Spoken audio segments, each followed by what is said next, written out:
जब हम एक शहर से दूसरे शहर में आए तो हमारे लिए सब कुछ नया था। नया घर, बच्चों के लिए नया स्कूल, सब कुछ व्यवस्थित करते कब महीना भर बीत गया पता ही नहीं चला। रसोई में काम करते अचानक निगाहें उन बर्तनों पर चली गई जिनमें पड़ोसी आंटी, जिनका अभी तक नाम भी नहीं पता, खाना दे गई थी। सोचा आज बच्चों की फरमाइश पर इडली बना रही हूँ तो थोड़ा ज़्यादा बनाकर उन्हें भी शाम को दे आऊँगी। अब घर सेट हो गया तो पड़ोसियों से जान पहचान बनाने का समय मिल गया। पड़ोसी आंटी का शांत सौम्य चेहरा उस दिन भी बहुत आकर्षित किया था, पर समय अभाव के कारण उनके बारे में जानकारी न ले पाई। अभी सोच रही थी कि मोबाइल बज उठा। देखा कल बच्चों को स्कूल बस तक छोड़ने जब सोसाइटी के गेट पर गई थी तो ऊपर रहने वाली काशी से परिचय हुआ था। फ़ोन नंबर का आदान प्रदान भी हुआ। मोबाइल पर उसी का फ़ोन आ रहा था। उठाते ही उधर से चहकती आवाज़ आई, हाय निशा, काम ख़त्म हो गया हो तो आजा चाय पीते हैं। ओके आती हूँ, कह मैंने फ़ोन रख दिया। काम तो मेरा समाप्त हो चुका था। बच्चों के आने में 2 घंटे बाकी थे, सो गप्पे ही मार आती हूँ सोच मैं काशी के घर चली गई। काशी भी मुझे देखकर बहुत खुश हुई। चाय के साथ कब घंटा भर बीत गया पता ही नहीं चला। काशी अब मैं चलती हूँ, बच्चे भी आने वाले होंगे, थोड़ा खाने की तैयारी कर लूँ। वैसे भी शाम को बगल वाली आंटी के बर्तन लौटाने हैं। बगल वाली लवनीत आंटी, यानी वो खड़ूस बुढ़िया? काशी बोली तो निशा को अच्छा नहीं लगा। ऐसे मत कहो, कितनी ग्रेसफुल लगती है आंटी, निशा ने कहा तो काशी जोर से हंस पड़ी। ग्रेसफुल और वो खड़ूस आंटी? अरे तू अभी उनके बारे में जानती नहीं है। पता है इस उम्र में पति को तलाक दे यहाँ अलग रह रही है। क्या आंटी तलाकशुदा है? निशा हैरानी से बोली। उसकी आंखों के सामने आंटी के माथे की बड़ी गोल बिंदी और मांग का सिंदूर झलक गया। हाँ, कुछ ऐब इन्हीं में रहा होगा, वरना एक ऑफिसर की बीवी होकर कोई इस उम्र में अकेले रहना चाहेगा? काशी ने कहा।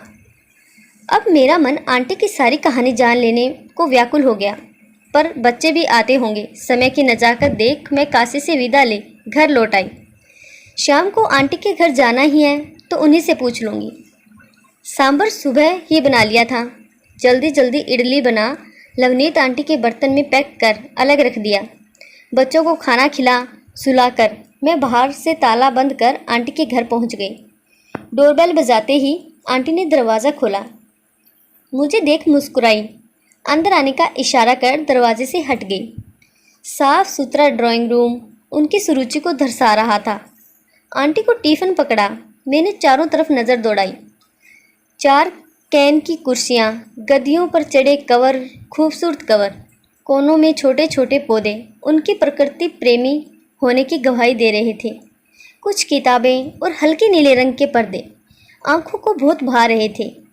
लवनीत आंटी पानी का गिलास ले आई। अरे पगली, इडली की क्या ज़रूरत थी? वैसे भी मैं शाम को कुछ नहीं खाती हूँ, आंटी ने कहा तो निशा बोली। कोई बात नहीं आंटी, इडली हल्की होती है, आज खा लीजिएगा। बातचीत के दौरान मैं अपने मन की उत्सुकता दबा नहीं पाई। आंटी आप अकेली ही रहती हैं? मतलब आपका परिवार, पति और बच्चे कहाँ हैं? मेरे प्रश्न पूछते ही लवनीत आंटी के चेहरे का रंग बदल गया। अब तक की शांत सौम्य आंटी मेरे प्रश्न से विचलित हो गई। तू मेरी तानिया जैसी दिखती है, इसीलिए सब बताती हूँ तुझे। कभी मेरी भी एक सुखद गृहस्थी थी, प्यार करने वाला पति, 2 प्यारे बच्चे, धन दौलत, गाड़ी बंगला, मतलब एक औरत को जो चाहिए वो सब कुछ मेरे पास था। अपनी गृहस्थी को मैंने बड़ी मेहनत से संवारा था। बच्चे बड़े होने लगे थे। मेरा ज़्यादा समय अब उनकी पढ़ाई और गतिविधियों में बीतने लगा। पति की समझदारी पर मुझे बहुत नाज था, पर कहते हैं ना, खुशियाँ ज़्यादा देर तक कहीं नहीं टिकती। एक दिन मैं बेटी को कोचिंग पहुंचा, पास के मॉल में शॉपिंग करने पहुंच गई। हमारी शादी की सालगिरह आने वाली थी। सोचा पति के लिए एक अच्छा सा उपहार लेकर उन्हें सरप्राइज़ दूंगी। उनके लिए तोहफा पसंद कर रही थी कि मुझे एक जानी पहचानी आवाज़ सुनाई दी। ये नहीं, दूसरा लो, ये महंगा भी है और सुंदर भी। मन हर्ष से इतरा उठा। अच्छा, ये भी मुझे सरप्राइज़ देने के लिए उपहार खरीद रहे हैं। मन ही मन इनको डिस्टर्ब ना कर सुहाने सपने देखती। जब मैं काउंटर पर पहुंची, पति पेमेंट कर किसी नाजुक सी कलाई में वो खूबसूरत रिसर्ट वॉच पहना रहे थे। मेरे होठों की मुस्कुराहट थम गई। पति की दृष्टि मुझ पर पड़ते ही उनका चेहरा शाह हो गया था। तुम? उनके अस्पष्ट स्वर सुन उस नाजुक कलाई वाली ने सर ऊपर उठाया। उसका चेहरा देख मेरा मन तृष्णा से भर गया। अपनी इसी दिनहीन सहेली की छोटी बहन को पति के ऑफिस में जॉब दिलवाने के लिए मैंने कितनी लड़ाई लड़ी थी।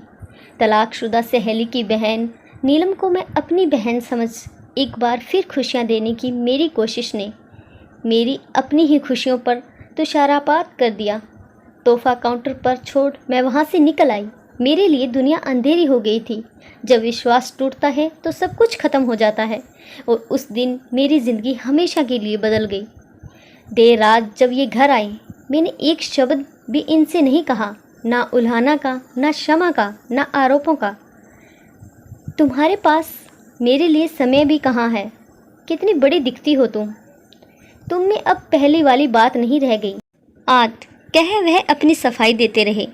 मेरा बिखरा रूप रंग तो उन्हें दिखा, पर मेरा प्यार और रिश्ते के प्रति समर्पण नहीं दिखा। एक नारी अपना घर परिवार बनाने के लिए अपनी ख्वाहिशें, अपना वजूद सब समर्पित कर देती है पत्नी और माँ के किरदार में। जब मुझे तो बस निर्णय लेना था। बहुत सोच विचार कर मैंने निर्णय लिया, जब तक बच्चे अपने पैरों पर नहीं खड़े हो जाते मैं यहीं रहूँगी। हाँ, मैंने उसी दिन अपना बेडरूम छोड़ दिया था, जहाँ विश्वास नहीं धोखा विराजमान था। बच्चे बड़े होकर नौकरी करने लगे, तब मैंने अलग होने का निर्णय लिया। तो बेटा बोला, माँ ये इतनी बड़ी बात नहीं है कि आप घर छोड़ो, मैं पिता का साथ दूंगा। मेरे प्यार और ममता के आगे पिता की दौलत जीत गई थी।